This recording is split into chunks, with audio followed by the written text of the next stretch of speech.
문제를 만날 때가 있습니다. 여러분, 왜 이런 문제가 나에게 찾아왔는가? 라는 것보다 더 중요한 것은 그 문제를 통해서 주님을 바라보는 것입니다. 사실 우리가 아프지 않고는 병이든지 잘 몰라요. 그냥 아프지 않으니까 나는 잘 살고 있다라고 생각을 하죠. 그런데 아프다 보면, 그것이 큰 병이다 보면, 내가 왜 그때 내 몸 관리를 못했을까라는 생각 하게 됩니다. 암이 무서운 게 그것 아니겠어요? 아프면 고치고 치유하면 되는데 이게 아프질 않아요. 그러다가 나중에 발각이 되어지면 손 쓸 수가 없는 상태가 되어버리니까 이 암이 무서운 거죠. 여러분, 마찬가지입니다. 우리의 인생에 아픔이 찾아오는 건, 아픔이 없는 게 더 문제예요. 우리가 죄를 짓거나 하나님 곁을 떠날 때 아무 일이 일어나지 않아요. 그러면 그 사람은 내가 잘하고 있다라고 생각할 수 있습니다. 어찌 보면 그 사람은 버린 자식일 수 있어요. 그런데 죄를 짓거나 혹은 내가 하나님과 멀어질 때, 되어질 때 하나님이 어떤 문제나 상황을 우리에게 주시면 우리가 그 상황을 통해서 내 자신을 돌아보게 되는 거죠. 이 영상을 통해서 우리 추상미 씨에 대한 이야기를 같이 나눴잖아요. 자신이 산후 우울증을 통해서 자신이 어떤 존재인지 내 자신의 밑바닥과 내 쓴뿌리를 깨닫게 되어지고, 그제서야 비로소 하나님을 만나고 인격적으로 주님을 찾아가셔서 하나님이 주시는 그 말씀을 따라서 관계가 회복이 되고 그의 뜻을 따라 살아가는 인생이 되었다는 것입니다. 어찌 보면 우리 믿음의 사람들이 당하는 고난과 어려움은 하나님의 뜻을 발견할 수 있는 놀라운 은혜의 축복의 통로가 아닐까 싶습니다. 어찌 보면 오늘 여러분이 당하는 재정적 어려움이나 관계의 어려움, 혹은 우리가 당하는 가정의 어려움, 자녀 때문에 문제, 이런 문제, 저런 문제가 하나님을 바라볼 수 있는 축복의 통로가 될 수 있습니다. 또 나를 바라볼 수 있는 모습이 될 수 있어요. 이럴 때일수록 더 주님을 의지하고 나아가는 믿음의 모습이 되시기를 축복하며 축원합니다. 신앙생활 어렵지 않습니다. 신앙생활은 관계입니다. 하나님과의 관계 잘 맺고 내 이웃과의 관계 잘 맺으면 이거 신앙생활입니다. 신앙생활 그렇게 어려운 게 아닙니다. 성경 이거 66권 다 외우고 알고 익히지 않아도 여러분 신앙생활 잘 하실 수가 있으세요. 하나님과의 관계만 잘 맺으시면 신앙생활 잘 하실 수가 있으십니다. 여러분, 신앙은 다른 게 아닙니다. 하나님이 우리를 창조하신 거 왜 창조하셨을까? 하나님이 필요 있는 게 없어요. 하나님은 모든 것을 가지고 계신 분이에요. 모든 지존하신 분이에요. 더 높아질 수가 없는 자리까지 올라 계신 분이세요. 그분이 우리를 만드신 이유는 무엇입니까? 우리와 같이 관계하고 교제하기 위함이에요. 그래서 여러분, 우리의 진정한 회복은 무엇이냐? 하나님과의 관계 회복이 진정한 회복입니다. 그래서 저와 여러분이 신앙이 좋다 이런 이야기는 우리가 교회에서 예배도 많이 드리고 봉사도 열심히 하고 헌물도 많이 드리고 이것도 헌신하고 저것도 헌신하는 이런 모습도 중요하지만 하나님과의 관계가 어떠하느냐, 이게 제일 중요합니다. 그래서 하나님과의 관계가 아름답게 관계가 잘 형성하면 그것이 바로 신앙이 좋은 거죠. 한 예로 그것입니다. 여러분, 부부 관계가 있어요. 여러분, 부부가 있는데 이 남편분이 아내에게 정말 잘해줘요. 실력도 좋고 재정도 괜찮아서 이런 생활비도 잘 주고 이러면서 잘 지내요. 그런데 이분이 이제 365일 중에 364일은 그렇게 잘하는 거예요. 쓰레기도 갖다 버려주고 또 청소도 해주고 또 설거지도 해주고 이러면서 아내가 너무나 잘해요. 그런데 365일 중에 364일은 그렇게 잘하고 딱 하루만 다른 여자를 만나요. 이러면 어떻게 해야 될까요? 잡아 족쳐야 됩니다. 이걸 사랑이라고 말할 수 있을까요? 아니, 이거는 어떻게 보면 의무감으로 아내를 위해서 하는 것 아닐까요? 정말 사랑하면 그럴 수 있습니까? 그래서 여러분, 성경은 하나님과의 관계인데 어떤 관계예요? 사랑의 관계. 그래서 성경의 10계명은 1계명부터 4계명까지 하나님만을 사랑하래요. 다른 우상을 두면 안 돼요.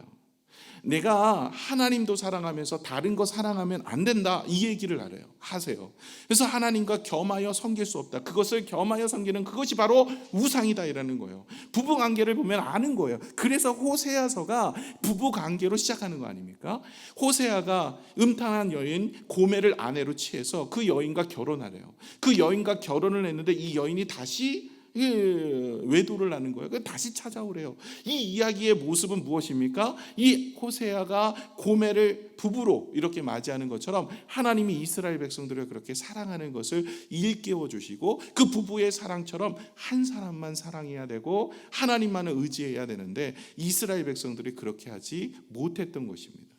그로 인하여서 이스라엘 백성들이 멸망으로 나아가고 있는데, 주님께서는 7장에 들어와서는 이제 이스라엘 백성들을 진단을 하는 거예요. 어디가 문제인지. 그래서 그 문제를 고치기 위해서 진단을 해보았더니 이게 안쪽이나 외쪽이나 모두가 다 문제가 돼버린 거예요. 이건 손을 쓸 수가 없을 정도의 문제가 발견이 되어버린 겁니다. 어떻게 해서 이런 어려움과 이 우상 숭배와 그리고 그런 제약과 그리고 하나님만을 의지해야 되는데 세상 권력을 의지하는 이런 인생이 되어버렸는가? 이것은 바로 하나님과의 관계가 확실하지 않았기 때문에 되어진 일입니다. 여러분, 진짜 하나님만을 사랑하는 사람은 외도하지 않습니다. 우상을 숭배하지 않습니다. 하나님보다 더 사랑하는 것을 따라 살아가지 않습니다. 세상을 즐겨하지 않습니다. 세상의 방법으로 살지 않습니다. 하나님의 말씀만을 가지고 하나님만을 붙들고 살아갑니다. 정말 하나님을 사랑하면요. 근데 이 하나님과의 사랑이 문제가 생기고 나니까 이제 세상 길을 걸어가게 되어지는 거예요.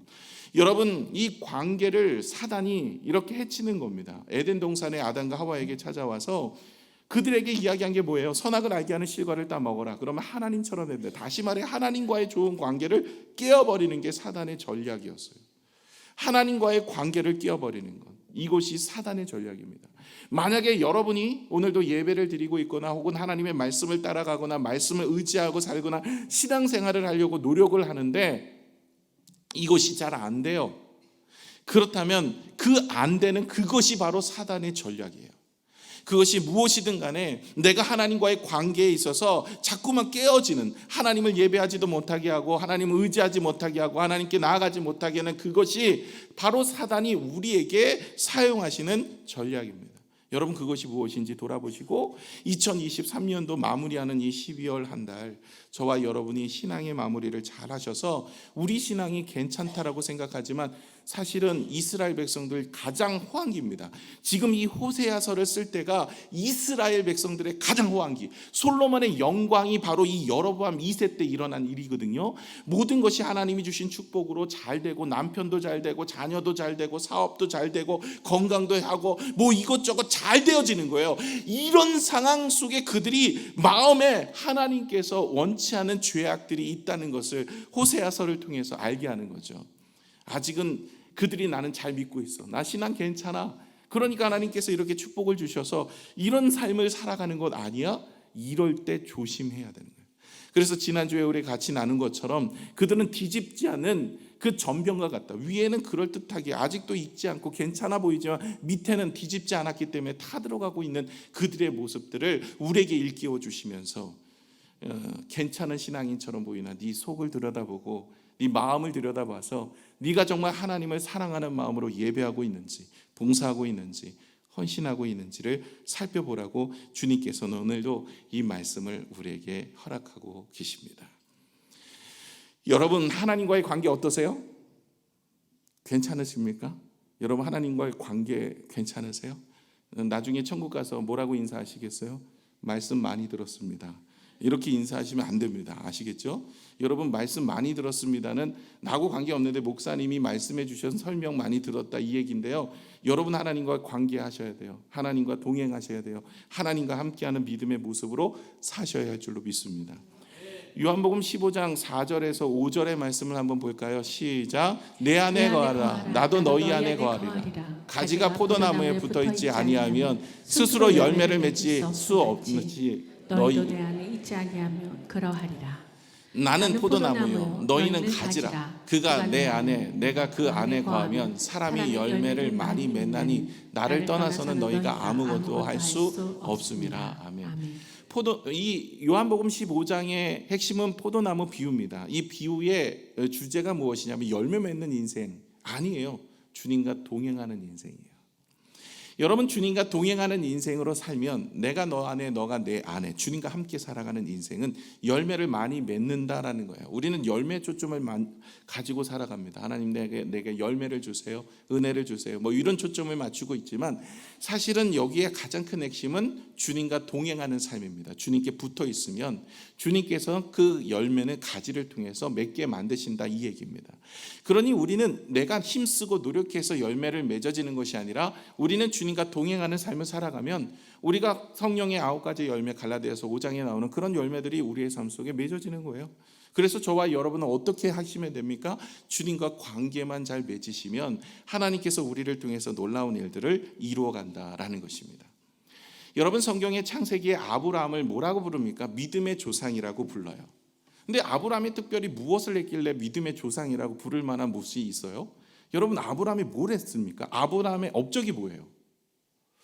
아브라함이 무슨 특별하게 왕이 되어서 한 나라를 크게 이뤘나요? 아브라함이 뭐 식당 봉사를 하고 주차 봉사를 하고 교사를 열심히 하고 아브라함이 무슨 찬양대 인도를 잘하고 아브라함이 무슨 목회자가 되셔가지고 뭐 말씀을 엄청나게 3,000명, 6,000명 뭐 변화시키고 아브라함이 가나안 땅에 들어가서 가나안 족속들을 변화시켜 놀라운 일을 이뤘나요? 아브라함 뭘 했는데 하나님은 아브라함을 귀하게 여기시고 아브라함을 믿음의 조상으로 여기시고 아브라함을 보시기에 하나님의 마음이 협족하셨어요? 아브라함은요, 다른 거 한 게 없어요. 하나님과 늘 동행하였어요. 아브라함은요, 하나님과의 관계가 확실했습니다. 하나님과의 관계가 확실하고 하나님만 사랑했던 사람이 아브라함이에요. 여러분, 우리도 마찬가지입니다. 우리가 하나님 앞에 뭐 헌신을 하고 수고를 하고 애를 쓰고 노력을 하지만 하나님도 사랑하지만 다른 것도 사랑하면 이건 하나님이 기뻐하시는 삶이 아니에요. 여러분, 다른 거는 다 못해도 적어도 내가 누구보다도 하나님만을 사랑하겠다, 이건 정말 귀한 것입니다. 하나님은 그 관계를 원하고 계시는 거예요.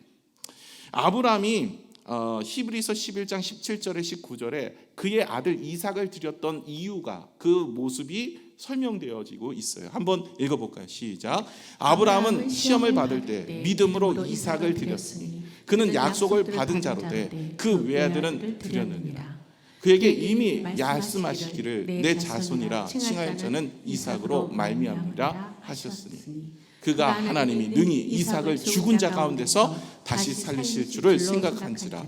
비유컨대 그를 죽은 자 가운데서 도로 받은 것이니라. 아멘. 여러분, 오늘 이 말씀의 내용이 이삭을, 그가 이제 하나님 앞에 백세 받은 아들 이삭을 바치라고 하니까 아브라함이 주저하지 않고 그 다음날 아침 일찍 모리아산으로 올라가 이삭을 바칩니다. 정말 이삭을 바쳐 죽이려고 했어요. 그럴 때 하나님께서 멈추라 하셨습니다. 그런데 그 아브라함의 마음이 오늘 히브리서 11장 17절에 설명이 되어 있는 거예요. 왜 이삭을 바칠 마음이 있었느냐? 하나님을 믿었다는 거예요. 그 약속을 믿었대요. 무슨 약속이요? 이 아들을 통해서 하늘의 별처럼 땅의 모래처럼 많은 자손을 주시겠다는 약속을 믿었대요. 그런데 이 아들을 죽이래요?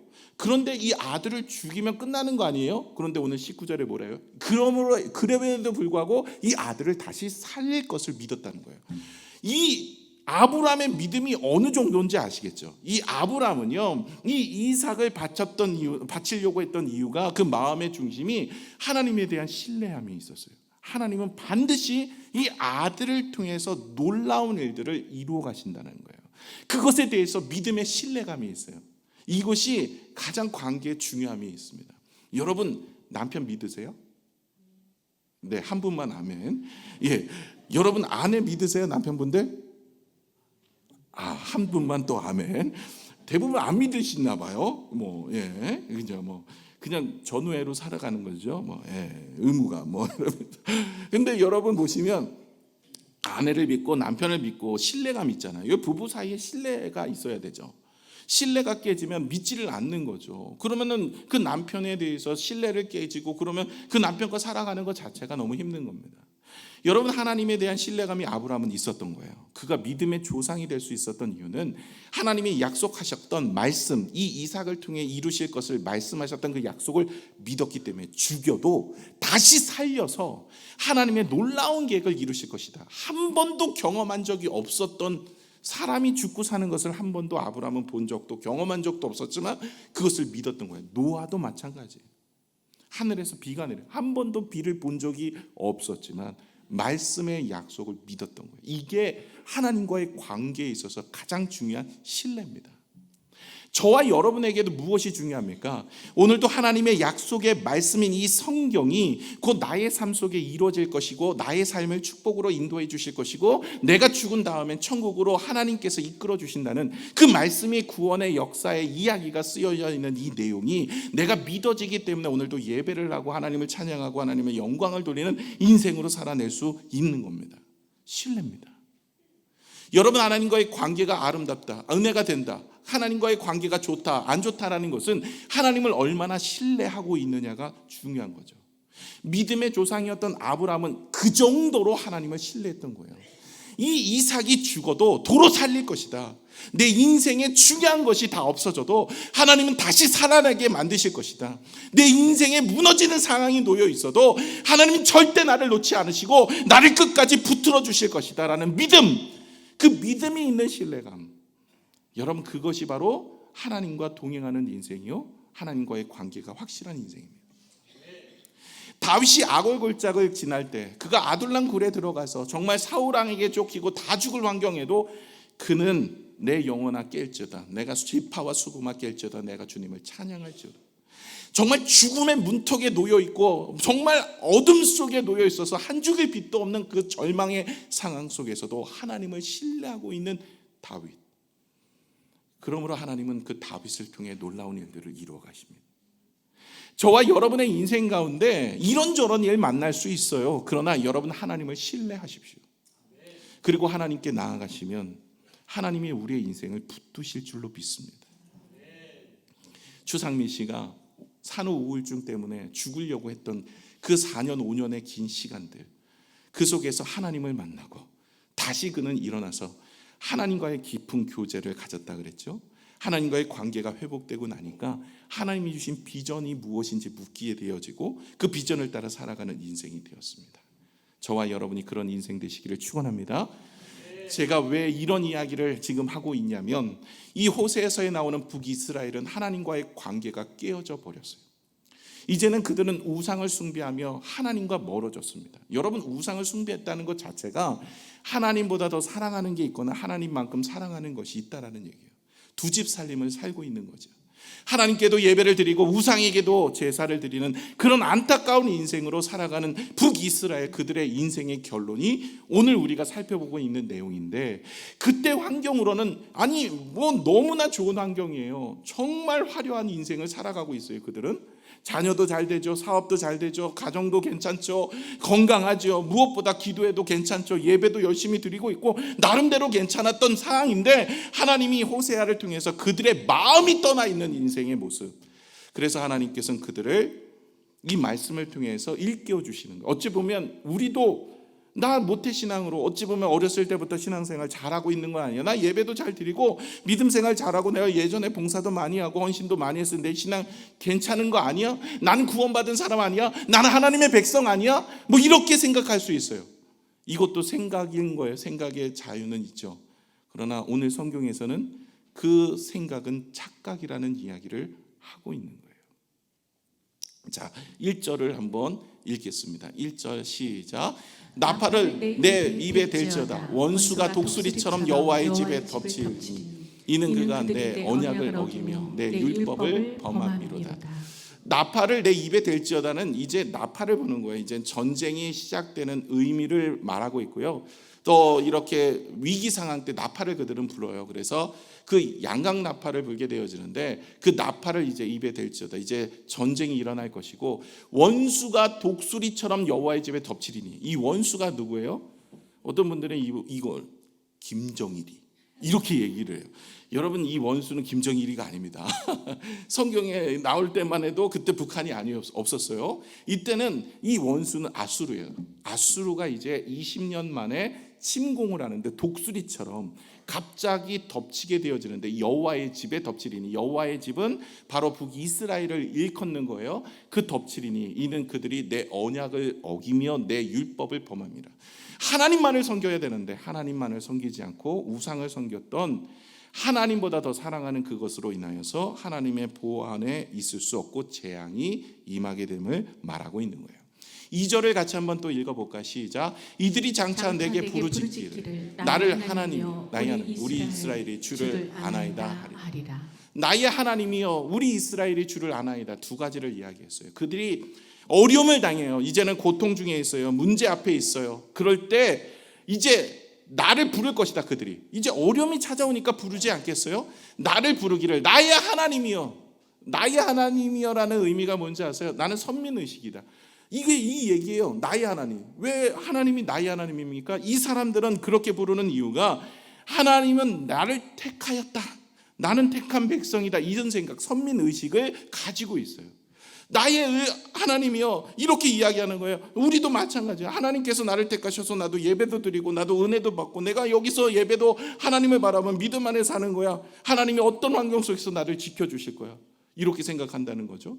그리고 나서 두 번째, 우리 이스라엘이 주를 아나이다. 주를 아나이다 뭐예요? 야다라는 히브리어 단어를 쓴다는 거죠. 알다라는 단어가 이스라엘이 주를 안대요. 아니, 주를 아는데 지식적으로 아는 거지 그들의 삶에서 하나님을 경험하여 알지 않아요.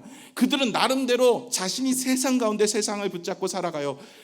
문제가 닥쳐와도 아수르나 애굽을 붙잡지, 이들은 어리석은 비둘기처럼 다른 곳을 따라서 자기의 화평과 평안을 유지하기 위해 외부 세력들을 의지하며 나가죠. 지난주에 같이 말씀 나눴지 않습니까? 이들의 하나님을 안다고요? 여러분, 이들은 하나님을 알지 않아요. 이들은 하나님을 알지 못하는 인생입니다. 그러니 그들이 내가 하나님을 안돼요, 말 같은 소리죠. 하지 말라는 거죠. 너희가 나를 안다고? 너희의 삶에서 드러나는 건 아니냐. 마태복음 7장 21절에 이런 얘기가 나옵니다. 같이 읽어볼까요? 시작. 나더러 주여 주여 하는 자마다 다 천국에 들어갈 것이 아니요 다만 하늘에 계신 내 아버지의 뜻대로 행하는 자라야 들어가리라. 주여 주여가 뭡니까? 내가 주님 하나님, 내가 종교인으로서 예배도 드리고 나름대로 신앙생활을 했는데 다 천국에 들어가는 것이 아니라, 성경에 보시면 내가 선지자의 노릇도 하고 주님의 이름으로 귀신도 내어 쫓은데 나를 모르십니까? 내가 너를 도무지 모르겠는 불법을 행하는 자들아 내게서 떠나가라, 이런 말씀이 있잖아요. 여러분, 하나님 앞에 우리가 천국에 들어가는 사람은 누구냐? 하나님의 말씀을 따라 행하는 사람, 정말 하나님을 삶에서 경험하는 야다의 삶을 살아가는 인생으로 살아가는 사람이 하늘나라 가는 거지. 지금은 말로는 자기네들이 주여 주여 하고, 말로는 하나님 나의 하나님 나의 하나님 나를 붙잡아 주옵소서, 나와 함께하여 주옵소서, 하나님 나는 주님 믿습니다, 하나님 나와 함께 하시는 것을 내가 압니다, 말은 그렇게 하면서 입으로는 그렇게 하지만 삶에는 어디 한들 하나님만을 섬기지 않아요. 바쁘면 예배 안 드리고요, 하나님 의지하지 않아요. 하나님 바라보지 않아요. 여러분 생각해 보세요. 우리가 정말 하나님 사랑하면 그렇게 살지 않아요. 여러분, 진짜 하나님을 사랑하면 우리의 삶이 바뀌는 거죠. 저는 사실 오늘 이 말씀이 저한테 가장 찔리는 말씀이에요. 목회자인 저도 정말 하나님만을 사랑하고 있는가? 정말 하나님을 사랑하는 마음이 내 안에 있는가? 여러분 보시기에 목회자로서 성경도 알고 하나님도 잘 안다고 이야기하고, 내가 예배도 제 목회자니까 늘 예배를 드리는 거고 기도도 하면서 하나님과 교제하고 있으니까 괜찮은 것처럼 보이겠지만은, 여러분 저는 저를 잘 압니다. 제 자신의 마음에 정말 하나님을 사랑하고 있는가? 정말 그 첫사랑이 아직도 내 마음에 남아 있는가? 하나님을 잘 안다. 나도 이스라엘 백성들처럼 하나님, 내가 하나님을 잘 안다. 나의 하나님 이러면서 기도도 하고 찬양도 하고 예배도 드리고, 하나님에 대해서 나는 하나님을 잘 압니다, 하나님의 말씀을 따라 내가 살고 하나님 이렇게 합니다라고 하지만 내 마음의 중심이 하나님 앞에 떠난 인생은 아닌지. 마가복음 7장 6절의 말씀에 이런 말씀이 있습니다. 같이 읽어볼까요? 시작. 이르시되 이사야가 너희 외식하는 자에 대하여 잘 예언하였도다. 기록하였을 때 이 백성이 입술로는 나를 공경하되 마음은 내게서 멀도다. 이 백성들이 입술로는 나를 공경합니다. 찬양도 하고 예배도 드리고 뭐도 하고 입으로는 뭐든지 합니다. 그러나 마음은 멀어졌어요. 마음이 떠난 인생이에요. 저도 어찌 보면 이런 모습이 아닌가 싶어요. 괜찮아 보여요. 외부적으로는 뭐 축복이고 은혜고 하나님 말씀대로 잘 살아가는 것처럼 보일 수도 있어요. 나름대로 선민의식에 가진 하나님이 나를 택한 백성이야. 나는 하나님이 붙잡아 주시. 어떤 환경 속에서 그러면서 외치면서 말은 그렇게 하고 있지만 삶이, 내 마음이 하나님 앞에 온전하지 못할 수 있다면 이건 문제죠. 여러분, 부부가 같이 살아가는데 서로 신뢰감이 있고 정말 사랑해서 하면 어떤 마음이 드세요? 아까운 게 하나도 없죠. 여러분, 남편이 아내를 위해서 옷을 사거나 뭐를 해주면 아까우세요? 아니, 그렇게 얘기를 해야 되죠. 그렇죠? 저도요, 제 아내가 뭐 이것도 사달라 그러고 저것도 사달라 그러면 아깝지가 않아요. 얼굴에 너무 표현이 나나요? 예, 뭐 사랑하니까요. 그러니까 근데 진짜 사랑하면 어때요? 우리가 막 수고를 하고 애를 써도 너 내가 이거 했으니까 너 이거 해야지, 이런 얘기 안 합니다. 진짜 사랑하면 내가 뭐를 해줘도 너만 있으면 돼. 그러면 너만 있으면 되면은 뭐 가난해도 되고 부해도 되고, 그렇죠? 근데 너만 있으면 안 돼. 이런 사람들은요, 이제 부유하면은 또 나만 즐기려고 하고 버리거나, 혹은 너무 가난하면 너 때문에 이렇다 그러고 또 버리거나, 뭐 이렇게 되어지니까 하나님 앞에서도 마찬가지인 거예요. 하나님 한 분만으로 기쁘고 정말 사랑하면요, 아무리 우리가 잘 나가도요 하나님만 섬깁니다. 아무리 어려워도 하나님만 의지하는데 하나님을 사랑하는 마음이 없으니까 어려우면 하나님 때문에 하나님 나 안 도와주신다고, 그러니까 하나님 버리고요. 또 잘 나가면 이제는 더 이상 하나님을 의지할 건 없다. 이제 하나님 앞에 사랑해서 예배를 드리고 기도를 하고 교제를 한 게 아니라 뭔가 받으려고만 하는 그런 인생으로 하나님을 바라보니까 하나님과의 관계가 온전하지 못하는 거죠. 그래서 호세에서는 부부관계 이야기를 자꾸 하는 거예요. 저와 여러분도 하나님과의 관계가 확실한지를 점검해 보셔야 하는 거예요. 그런데 이들이 점검을 하나님이 해보셨더니 선을 넘었어요. 우리가 선 넘지 마, 너 선 넘지 마, 이런 얘기 많이 하죠. 성경적 이야기입니다. 선을 넘으면 안 돼. 자, 3절에 그 얘기가 나오는데요. 우리 같이 읽어볼게요. 시작. 이스라엘이 이미 선을 버렸으니 원수가 그를 따를 것이라. 여기에 선을 버렸다, 이 얘기가 선을 넘었다, 이 얘기입니다. 그러니까 너 그 너무 선 넘은 거 아니야? 뭐 이렇게 하는 이야기가 바로 이 얘기를 보시면 됩니다. 이스라엘 백성들이요 선을 넘어버렸어요. 이들은요 어떤 모습에서 선을 넘었다고 말씀하시냐면 하나님의 권위를 무시해 버립니다. 그러니까 우상을 숭배하는 것 자체가 하나님의 권위를 무시하는 거예요. 하나님 말고 다른 우상이 나의 인생을 이끌어줄 수 있다라는 믿음을 가지고 있어요. 다른 거를 가지고 하죠. 두 번째는 무엇이냐면 하나님에 대한 말씀에 무관심입니다. 여러분, 하나님의 말씀에 무관심이 죄입니다. 관심이 없어요. 하나님에 대해서 관심이 별로 없어요. 여러분, 12절을 같이 한번 읽어볼까요? 시작. 내가 그를 위하여 내 율법을 망가지로 기록하였으나 그들은 이상한 것으로 여기도다. 하나님의 율법의 말씀을 우리에게 주셨는데 이상한 것으로 여기고 별로 관심을 갖지 않아요. 여러분, 하나님의 말씀을 묵상하고 늘 가까이 하고 하나님의 말씀이 어떠한지 상고하는 사람을 복되다 이야기해요. 그래서 시편 1편에도 뭐라고 얘기하면 복 있는 사람은 뭐 거기에 악인의 길을 쫓지 아니고 죄인의 길에 서지 아니고 오만한 자리에 앉지 아니하는 것도 있지만 더 적극적인 모습이 무엇입니까? 주의 말씀을 주야로 묵상하는 자예요. 주야로 묵상하는, 하나님의 말씀이 어떠한지를 늘 상고하는 사람이 복 있는 사람입니다. 여러분, 복 있는 사람이 되시기를 축원합니다. 그러기 위해서 하나님의 말씀을 늘 묵상하는 사람이 되어야 되는데 이들은 선을 넘었다라는 이야기는 하나님의 말씀을 무시해버리고 무관심하게 보고 있는 거예요. 마지막으로 그들은 죄와 쾌락에 빠져버렸어요. 그래서 그들이 추구하는 것은 하나님의 말씀이 아니고 하나님의 영광이 아니라 죄와 쾌락, 자신의 즐거움을 따라 살아가는 인생이 되어지는 거예요. 이런 사람으로 인하여서 우리가 읽진 않았지만 8절에 이들의 모습을 이렇게 이야기합니다. 오늘 호세아 8장 8절을 읽겠습니다. 시작. 이스라엘은 이미 삼켜졌은즉 이제 여러 나라 가운데 있는 것이 즐겨 쓰지 아니하는 그릇과 같도다. 여러분, 이제 이 나라가 재밌는 표현이 있어요. 이제 삼켜져 끝났다라는 얘기예요. 내가 보니까 이 7장에 들어와서 이 이스라엘을 고쳐보려고 보았더니 이게 안팎으로 다 썩었어. 어디서 고칠 수도 없는 이런 상태가 되었는데 이런 상태를 즐겨 쓰지 아니하는 그릇과 같대요. 즐겨 쓰지 않는 그릇이 무엇이냐면 예레미야는 뭐라고 얘기하냐면 예레미야서에 이 즐겨 쓰지 않는 그릇은 깨진 그릇이래요. 여러분 집에 깨진 그릇이 있으면 이가 나가거나 이러면 닦아도 안 돼요. 이건 버려야 돼. 이거는 고쳐서 쓸 수. 여러분 그릇이 깨지면 어떻게 돼요? 이거 못 써요. 이거 버려야지. 어디다 지금 이스라엘이 딱 그 모양인 거예요. 이건 어디다 손을 댈 수가 없을 정도로 완전히. 그래서 북이스라엘은 아수르에 멸망받고 20년 만에 멸망당하잖아요. 그리고 돌아오는 길도 없어요. 얘네들은.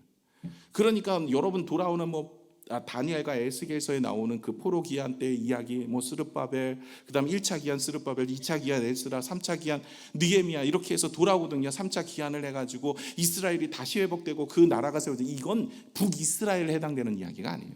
북이스라엘은 이걸로 끝나버려요. 어디 깨졌는데 어디다 써요? 어디다? 이건 쓸데가 없는 거예요. 완전히 끝나 선을 넘어버린 겁니다. 여러분 이런 선택까지 가지 말아야 돼요. 우리는 늘 하나님의 말씀을 붙잡고 하나님만을 의지하고 하나님을 예배해야 돼요. 여러분 성도의 자존심은 예배입니다. 예배만큼은 우리가 자존심을 지키고 하나님 앞에 나아가야 돼요. 이것이 하나님이 우리의 삶에, 여러분 우상이 생기는 순간 예배가 멀어집니다. 하나님보다 더 중요한 것이 생기니까 거기에 마음을 쓰고 예배를 세월이 하기 시작하는 거예요. 쾌락이 즐거움이 내 마음이라면 놀러 가죠. 예배 안 드리고. 여러분 우리의 마음에 돈이 문제예요. 돈 벌러 가죠. 예배 안 드리고. 우리의 마음에 다른 것이 중요한 사랑이라면 그것 때문에 예배가 소홀하게 됩니다. 여러분 사랑의 모습 속에 하나님을 신뢰하고 하나님만이 나의 인생의 축복이라는 것을 믿고 의지하신다면 결코 우리의 인생 실패하거나 넘어지지 않습니다. 저와 여러분이 오늘도 우리의 마음에 있는 것들, 여러분 잘 나가고 괜찮고 우리의 삶에 이런 거 보지 마시고 여러분의 마음의 중심이 정말 하나님 앞에 온전함이 있는지 돌아보시는 믿음의 이 12월 한 달이 되시기를 축원합니다. 참 저도 마음이 무겁습니다. 이 말씀을 사실은 저에게 주시는 말씀 같아요. 그래서 제 마음이 정말 하나님 앞에 있지 않고 다른 곳에 있는 건 아닌가 늘 돌아보게 됩니다. 그런데 이들의 모습이 4절 보시면 이렇습니다. 같이 읽어볼까요? 시작. 그들이 왕들을 세웠으나 내게서 난 것이 아니며 그들이 지도자들을 세웠으나 내가 모르는 바이며 그들이 또 그 은금으로 자기를 위하여 우상을 만들었으나 결국은 파괴되고 말리라. 아멘. 두 가지를 이야기해서 지도자를, 왕이나 지도자를 세우거나 우상을 세우는 겁니다. 이들은 자기 마음대로 세워요. 자기의 인생의 결정을, 이제 하나님과의 관계가 깨져버렸으니까 이제 인생의 결정을 세상의 군왕이나 혹은 우상을 만들어서 그것들로 자신의 인생을 그렇게 맡겨나가게 되어지는 것이죠. 북이스라엘은 하나님이 여로보암이라는 왕을 세워서 다시 시작했어요. 사실 북이스라엘. 그러나 이 여로보암은 하나님 앞에 변질되는 모습으로 떠나버립니다. 지금은 여로보암 2세대인데 이때 이 호세아서가 이렇게 선포되고, 이건 아직 이루어지지 않은 건데 이 말씀이 선포되고 이들이 회개하지 않아요. 20년 만에요. 여러분 이 왕이 9번 바뀌어요. 9번. 20년 동안 9번의 왕이 바뀐다고 생각해요. 그 나라가 어떨 것 같으세요? 여러분 이게 완전히 쑥밭인 겁니다. 서로 반모하고 죽이고 죽이면서 권력 쟁탈전이 일어나는 나라가 되고, 그리고 완전히 이 나라는 초토화되는 것이죠. 하나님이 세운 왕들이 아니에요. 하나님을 의지하는 왕들도 아니고요. 자기네들이 그렇게 막 세우고입니다. 자신의 인생 그런 사람들에게 맡깁니다. 또 뭡니까? 우상도 세워요. 그 우상 은금이 파괴되는 그것들로 인해 그의 인생이 무너지는데 11절에 보시면 얼마나 많이 세우는지 한번 볼까요? 시작. 에브라임은 죄를 위하여 제단을 많이 만들어 그 제단이 그들에게 범죄하게 하는 것이 되었도다. 제단을 만들어 우상을 만들어서 그 우상들이 그를 범죄하게 만듭니다. 사실 여로보암 1세 때 베델하고 단이라는 곳에 이제 이스라엘 백성들이 예루살렘에 내려가서 제사를 드리지 못하겠어요. 왜? 내려가는 데가 유다가 있는 백성들이니까 자꾸 남쪽으로 내려가다 보면 그들에게 흡수될 수 있잖아요. 그래서 여로보암 1세가 남북으로 나눠졌을 때 초대 왕이었는데 베델하고 단에 우상을 세워서 여기서 제사를 드리고 이들이 우리를 구원하였다 이러면서 이스라엘 백성들을 우상 숭배하는 자로 만들어버리게 되어집니다. 많이 만들어요. 그 우상을 통하여서 그들의 인생이 완전히 무너지는데 6절을 한번 볼까요? 하나님은 이들을 진노할 때 어떻게 진노하냐면 같이 읽겠습니다. 시작. 이것은 이스라엘에서 나고 장인이 만든 것이다. 참신이 아니니 사마리아의 송아지가 산산조각이 나리라. 사마리아는 북이스라엘의 수도를 사마리아입니다. 이 사마리아의 송아지가 산산조각, 북이스라엘을 사마리아라고도 부르고 그 이스라엘이라고도 부릅니다. 그런데 그쪽에 이 송아지가 우상 조각이 산산조각이 날 때까지 하나님은 진멸하십니다. 이게 정화 과정이에요. 여러분, 만약에 우상이 우리 가운데 있으면 그 우상을 완전히 깨부실 때까지 처절하게 정화를 시켜요. 돈이 우상이면 돈을 완전 밑바닥까지 더 이상 없도록 만듭니다. 뭐든지 내가 붙잡고 살았던 그것으로 완전히 끝이 날 동안 하시는데, 그 대표적인 예가 애굽의 10가지 재앙이에요. 여러분, 애굽의 10가지 재앙을 주님께서 이제 모세를 통해서 10개의 재앙을 내리신데, 세 번째 다음부터는 바로가, 거기 써 있습니다, 바로가 마음이 이제 떨리는 거예요. 그래서 이스라엘 백성들을 내보내려고 해요. 그랬더니 하나님께서 바로의 마음을 강박하게 하셨더라, 이렇게 돼 있어요. 하나님이 바로를 10가지 재앙까지 내보내지 않도록 강박하게 만드신 거예요. 바로는 내보내고 싶은 거야. 나 너무 힘들어. 그래서 이스라엘 백성들을 내보내고 싶은데 하나님이 막으신 거예요. 왜 그럴까요? 그 10가지 재앙은 10개의 그들이 숭배하고 있는 우상이었어요. 완전히 초토화시키는 거예요. 누가 참신인지 보여주게 돼. 끝장을 보는 거예요. 하나님이 한 번 손대시면 끝을 봐요. 거의 밑바닥으로 내려갑니다. 더 이상 내가 붙잡고 살아가는 것, 그 우상이 하나님하고 견줄 수 없는 그 바닥까지, 밑바닥을 보게 만들고 다시 하나님이 세우시는, 이게 정화 과정이에요. 그래서 이스라엘 완전히 산산이 부서뜨리고 다시 세울 것이다 라고 이야기해요. 그러니까 노아 때도 그래요. 아예 쓸어버리시고 다시 세우시고. 하나님 방법은 참 그렇게 가세요. 그냥 쓸어버리고 세워버려요. 그래서 하나님께서는 우상이라는 걸 아주 싫어하십니다. 저와 여러분이 붙잡고 있는 하나님보다 더 사랑하는, 그게 건강입니까? 그게 자녀입니까? 그게 명예입니까? 그게 성공입니까? 그게 물질입니까? 그 무엇이든지 하나님은 그것을 아예 정화시킬 때는 쓸어버리시고 하나님의 관계를 회복하십니다. 그러니까 오늘도 영상 속에 추상미 씨가 완전 밑바닥까지 11층에서 자살할 그 환경까지 놓여 있을 때, 그는 비로소 다시 하나님 앞에, 그 전까지는 하나님 그냥 그렇게 섬겼던 인이었는데 이제 그때야 비로소 하나님을 인격적으로 만나고 하나님이 회복해 주시는 은혜를 경험하게 되어지는 거예요. 이때만 해도 기회는 있는데 이들은 그럼에도 불구하고 회개하지 않죠. 시편 115편 4절에서 8절까지 한번 읽어볼까? 시작. 그들의 우상들은 은과 금이요 사람이 손으로 만든 것이라. 입이 있어도 말하지 못하며, 눈이 있어도 보지 못하며, 귀가 있어도 듣지 못하며, 코가 있어도 냄새 맡지 못하며, 손이 있어도 만지지 못하며, 발이 있어도 걷지 못하며, 목구멍이 있어도 작은 소리조차 내지 못하느니라. 우상들을 만드는 자들과 그것을 의지하는 자들이 다 이와 그와 같으리로다. 아멘. 그 우상들과 같이 동일하게 만들어 버리신다라고 말씀을 하시는 거죠.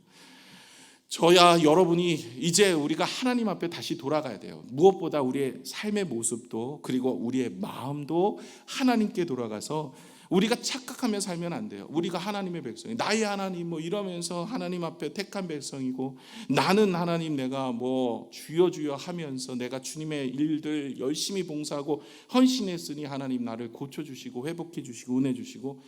여러분, 성경에서 오늘 계속 이야기하고 있는 내용이 그것입니다. 너의 중심을 봐라. 너의 중심, 네 마음이 진짜 회개하고 있는지, 정말 하나님을 사랑하고 있는지를 보고 언약을 어긴 백성들의 문제가 무엇인지를 우리에게 일깨워 주시면서, 요즘 사랑의 하나님만 강조하시는데 중요한 것은 이 공의의 하나님을 가르치지를 않으니까 하나님이 어떻게 사람들을 다 지옥에 보낼 수 있냐, 이런 이야기나 하고 있고, 그리고 어떻게 하나님이 진멸하신다, 천하보다도 귀한 한 영혼이라고 이야기하면서 어떤 사람은 진멸, 이 이야기나 하고 있어요. 잘 모르는 거죠. 성경에 보시면 사랑의 하나님만 이야기하시는 게 아니라 공의의 하나님에 대한 이야기가 분명히 써 있는데, 그 부분들이 이야기가 안 되니까 설명이 안 되고, 여러분들도 오늘 오셔서 사업이나 가정이나 자녀나 우리의 일터나 어려움이 있으니까 오신 거 아니에요? 마음이 불편하니까 좀 오셔서 뭔가를 받으려고.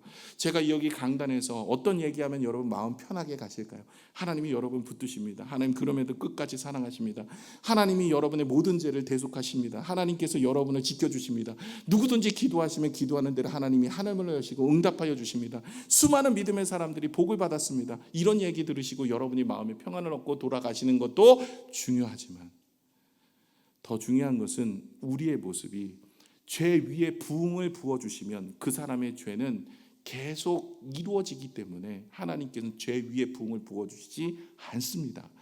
그렇기 때문에 우리가 응답을 받으려면 우리 자신을 돌아보아서 하나님 앞에 내 안에 우상을 제하지 않으면 북이스라엘처럼 하나님께서 싫어하는 백성이 되어질 수 있으니 경고의 말씀입니다. 딱 이 시대를 말하고 있는 모습이 그때 모습과 지금이 너무나 흡사합니다.